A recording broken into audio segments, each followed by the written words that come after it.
Rome told the world the Phoenicians burned their own children alive. They used that story to justify burning Carthage for 17 straight days. For 2,000 years, nobody questioned it. Then in 2025, Harvard extracted DNA from 210 Phoenician graves across 6 countries. The results did not just challenge Rome's version, they demolished it. The Phoenicians were never who we were told they were. 3 DNA studies, 210 graves, 6 countries, and a Roman cover-up that lasted 2 millennia. On Bursa Hill in Carthage, the ancient citadel that once overlooked the most powerful harbor in the western Mediterranean, archaeologists opened a Phoenician grave 2,500 years old. The man inside had been buried according to Phoenician custom, with Phoenician artifacts, inside the walls of the greatest Phoenician tsar ever built. His name was recorded as Ariche. In 2016, geneticist Lisa Matisoo-Smith from the University of Otago in New Zealand extracted his mitochondrial DNA and sequenced it. His haplogroup was U5B2C1. That lineage is not Phoenician. It is not Middle Eastern. It is one of the oldest European lineages on record, linked to Iberian hunter-gatherers who lived thousands of years before the Phoenicians existed. When Matisoo-Smith ran his sequence against modern populations, the closest match was a living individual in Portugal. She then tested 47 modern Lebanese to see if U5B2C1 appeared anywhere in the Phoenician homeland. There were 0 matches, not one. Ariche was not alone. 2 years later, Matisoo-Smith and Lebanese geneticist Pierre Zalloua from the Lebanese American University in Byblos published a second study in the journal PLOS ONE. They sequenced 14 ancient mitochondrial genomes from Phoenician burial sites, 10 from Monte Sirai in Sardinia, dated between 700 and 400 before the Common Era, and 4 from Lebanese sites dating back to 1800 before the Common Era. What they found overturned the standard model entirely. The DNA showed bidirectional female mobility. Women from the Near East had moved to Sardinia, but women from southwestern Europe had also moved to Lebanon. This was not a one-directional colonial invasion. This was a two-way network. Women married across the Mediterranean in both directions. The Phoenicians were not conquering foreign lands, they were integrating into them. The Phoenicians controlled trade routes stretching from modern-day Lebanon to the coast of Britain. They monopolized a purple dye extracted from Murex sea snails, so rare that it took 12,000 crushed snails to produce just 1.5 grams of pigment. A single pound of dyed wool cost a laborer an entire year of wages. They invented the keel that made deep water sailing possible. They navigated by the North Star, which the Greeks literally called the Phoenician Star. Around 1050 BCE, a stonemason in the coastal city of Byblos carved an inscription onto the sarcophagus of King Ahiram. That inscription is the oldest known alphabetic text in human history. Every alphabet in the Western world descends from it. Around 600 BCE, the Egyptian pharaoh Necho II commissioned a Phoenician crew to sail clockwise around Africa from the Red Sea. The Greek historian Herodotus recorded the expedition in his Histories, Book 4, Chapter 42. The crew planted grain each autumn, harvested it, and sailed on. They rounded the southern tip of Africa and returned through the Strait of Gibraltar in the 3rd year. Herodotus reported one detail and then dismissed it as impossible. The sailors said that as they sailed west around the southern end of Africa, they had the sun on their right, to the north of them. Herodotus wrote that he did not believe this, but that detail is the one thing that proves the voyage actually happened. South of the Tropic of Capricorn, sailing west, the sun arcs through the northern sky. It would appear to the right. Only sailors who had actually crossed the equator could have reported it. The detail Herodotus rejected is the detail that modern astronomy confirms. But here is the problem with the Phoenicians. They left almost nothing written about themselves. Everything we thought we knew came from 3 sources, and all 3 had reasons to lie. The Greeks called them deceitful merchants. The Romans called them barbarians who practiced child sacrifice. The Hebrew Bible called them idolaters. Not a single Phoenician history book survived, because Rome made sure of that. 14 DNA samples pointed in a direction nobody expected. But 14 is not proof. In April 2025, a team at Harvard and the Max Planck Institute for Evolutionary Anthropology in Leipzig scaled it to something no one had ever attempted. Harald Ringbauer, a geneticist at Max Planck, together with senior author David Reich at Harvard, published the results in the journal Nature, volume 643, pages 139 to 147. They had extracted genome-wide data from 210 individuals buried in Phoenician and Punic graves across 14 sites in 6 countries: Lebanon, Tunisia, Sicily, Sardinia, mainland Spain, and Ibiza. They produced 111 direct radiocarbon dates. They ran admixture analysis on 122 individuals and ancestry modeling on 140. The result was a shock. At Akhziv in northern Israel, all 13 individuals clustered with Bronze Age and Iron Age Levantines from Megiddo, Sidon, and Beirut. That was expected. Akhziv was in the Phoenician homeland. But at every single Western site, the dominant genetic component was not Levantine. It was Sicilian and Aegean. At Carthage and Kyrgyzstan in Tunisia, combined, 84% of individuals carried more than 50% Sicilian and Aegean ancestry. 5 out of 17 individuals at Carthage had no detectable North African ancestry at all. And Levantine ancestry, the DNA that should have been there if these were actual Phoenician colonists from Lebanon, was nearly absent. Ringbauer told the journal Science that most people who were culturally Phoenician had no Levantine ancestry. That was very unexpected, and a big surprise. And then he added something even more striking. How can there be such a disconnect? Does this mean Phoenician culture was like a franchise that others could adopt?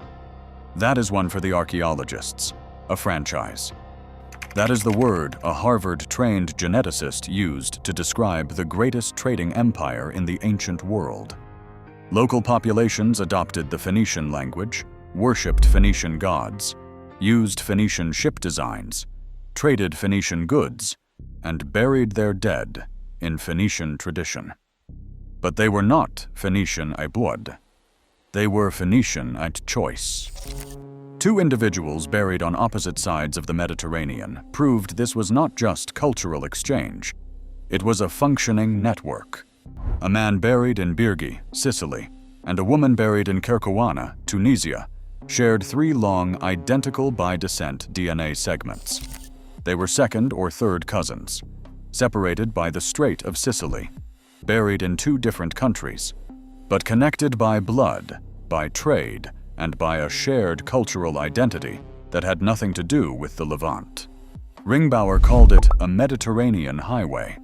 At Villaricos in southeastern Spain, a single tomb held 18 bodies. 5 yielded usable DNA. Every pair was related at the 2nd to 3rd degree. 3 individuals carried so much homozygosity that their parents were biological cousins. This was an endogamous Sicilian-Aegean clan operating across southern Iberia, and they were buried with painted ostrich eggs and carved ivory. Not Levantine colonists, not even Spanish locals.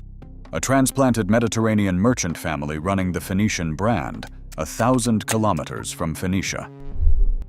And then there was the outlier. At Tharos in Sardinia, 1 individual, catalogued as I22119, broke the entire pattern. His autosomal DNA profile clustered not with the Sicilian-Aegean majority, but with Akhziv and Bronze Age Levantines.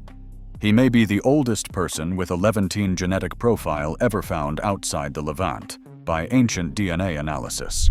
A single Theros individual, I2022, could not be classified at all. No ancestry model the team tested would fit. He remains genetically unidentifiable. The endogamy levels across the dataset were extreme. 3 individuals, one each from Kirkawana, Carthage, and Motia in Sicily, carried over 350 centimorgans in long runs of homozygosity. Their parents were uncle and niece, or half-siblings. That is the highest endogamy ever documented in any Mediterranean context outside Late Bronze Age Mycenae. If you are watching this and learning something you have never heard in any other documentary, consider subscribing. We release new deep dives into archaeological discoveries every week. One click, and you will never miss what comes next. One critical caveat that the press coverage largely ignored. Phoenicians in the Western Mediterranean cremated their dead before 600 BCE. Cremation destroys DNA. The study's 210 samples all date after that cutoff. The original Phoenician founders, the sailors from Tyre and Sidon, who actually built Carthage in 814 BCE, are invisible in this dataset.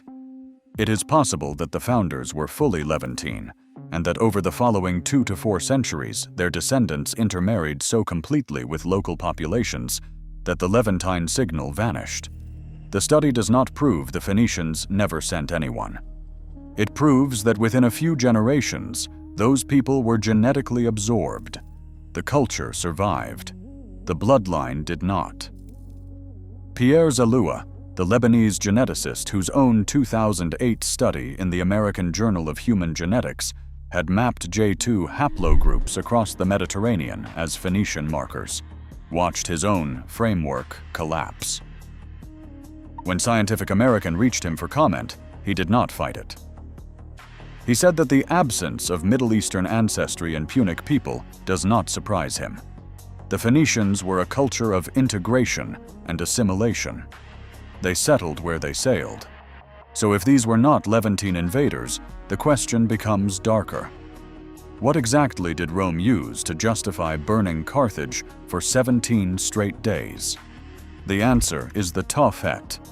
Roman historians claimed the Carthaginians burned their own infants alive as sacrifices to the god Baal-Hamon.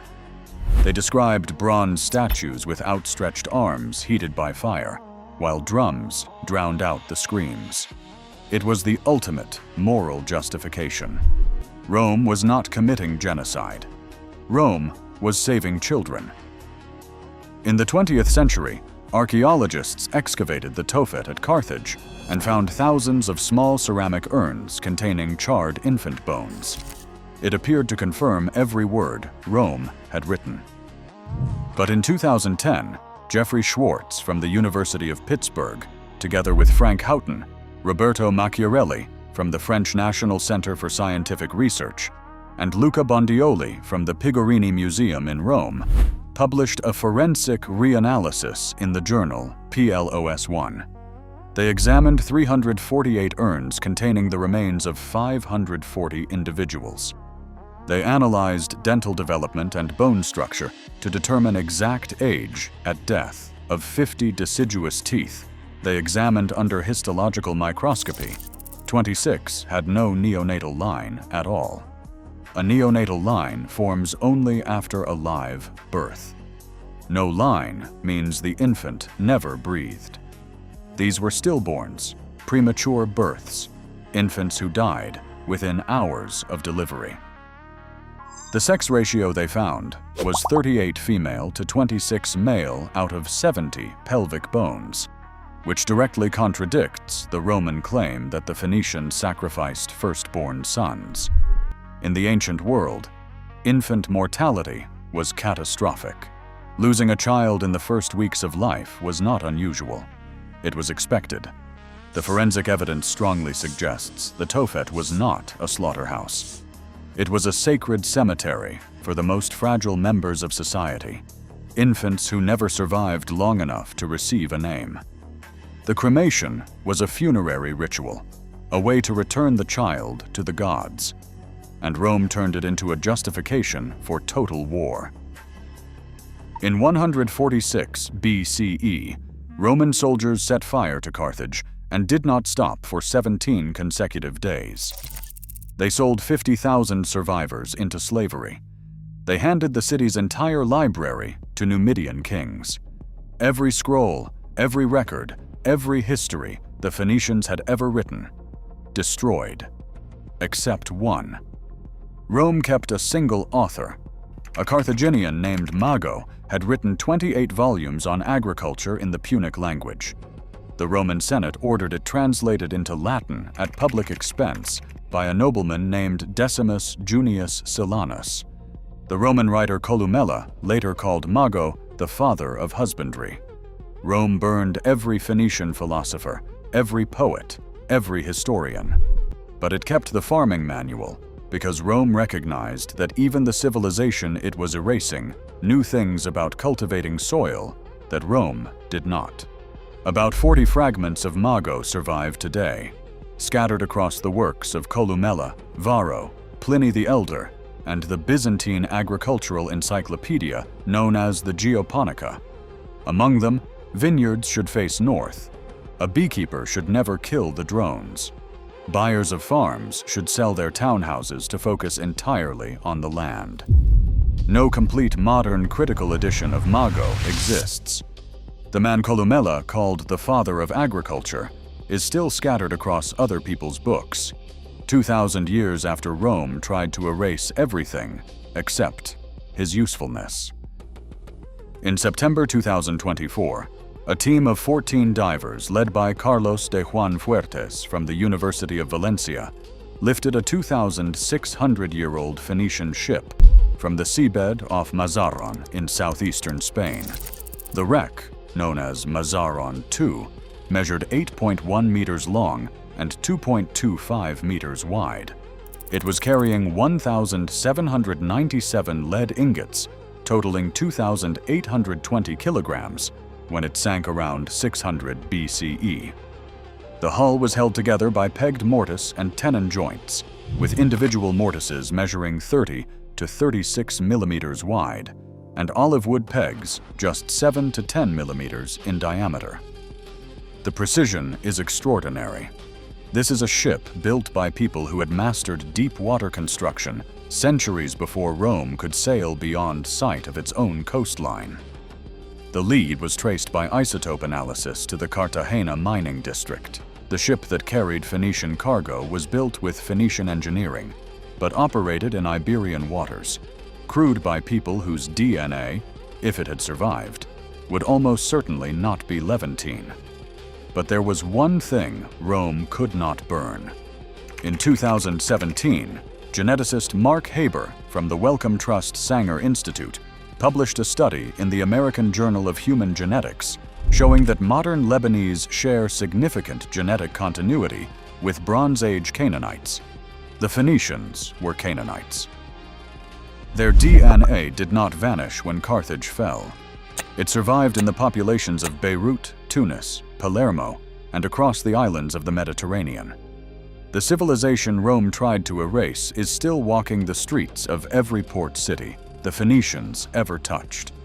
And here is the detail that makes this story impossible to forget. Every word Rome ever wrote condemning the Phoenicians was written in an alphabet the Phoenicians invented. The sarcophagus inscription from Byblos, carved around 1050 BCE, was borrowed by the Greeks, who added vowels and passed it to the Etruscans, who passed it to the Romans. The very tool Rome used to brand the Phoenicians as monsters was a Phoenician creation. 210 graves, 6 countries. Not one of them was who Rome said they were. The children in the Tophet were not sacrificed. The colonists were not colonists. And the civilization Rome burned for 17 days to erase from history is still encoded in every human genome from Beirut to Barcelona. Rome won the war, but the DNA does not burn, and neither does the alphabet.